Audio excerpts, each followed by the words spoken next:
తర్వాత ఏదో అన్నట్టుగా ఉంటుంది వ్యవస్థ, కానీ వెళ్ళేటప్పుడు మరి వెళ్తున్న ఆ క్షేత్రంకి ఎందుకంత గొప్పతనం వచ్చింది, ఆ క్షేత్రంలో ఉన్న స్వామి లీలలు ఏమిటి,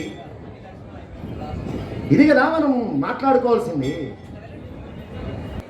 లేకుంటే టికెట్ కట్టినామా, ఫ్లైట్ ఎక్కినామా, గంగలో పోయినామా, విశ్వనాథుడు దర్శనం అయిందా, అంతే సంగతి. వెళ్ళిపోతుంటే ఒక 5 అంతస్తుల మేఘంగా ఒక ఆవిడ కనిపించి స్వామి అని పిలుస్తున్నది. చూశాడు, ఎవరో మహానుభావరాలు గొప్పింటి ఇలా మొత్తం జ్యువెలరీ షాప్ అంతా దిగినట్టుంది ఒంటి మీద.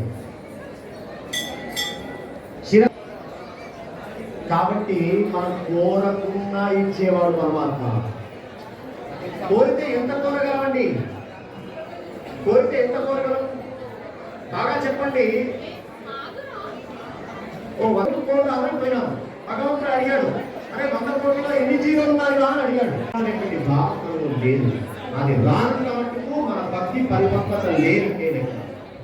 నువ్వు ఎన్ని పూల దగ్గర పెట్టు, బంగారు మాలలు చేయించు, భగవంతుడిలో మనస్సును పరమాత్మ వైపు తిప్పాలి అంటే ఎంత కష్టం అండి.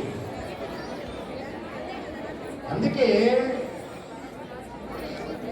భగవంతుడు కష్టం ఇస్తే భక్తుడు ఏమనుకుంటాడో తెలిసిన, స్వామి నిన్ను చేరడానికి తొందరగా నాకు అవకాశం కల్పిస్తున్నావయ్యా అనుకుంటాడు. జీవితం వచ్చినా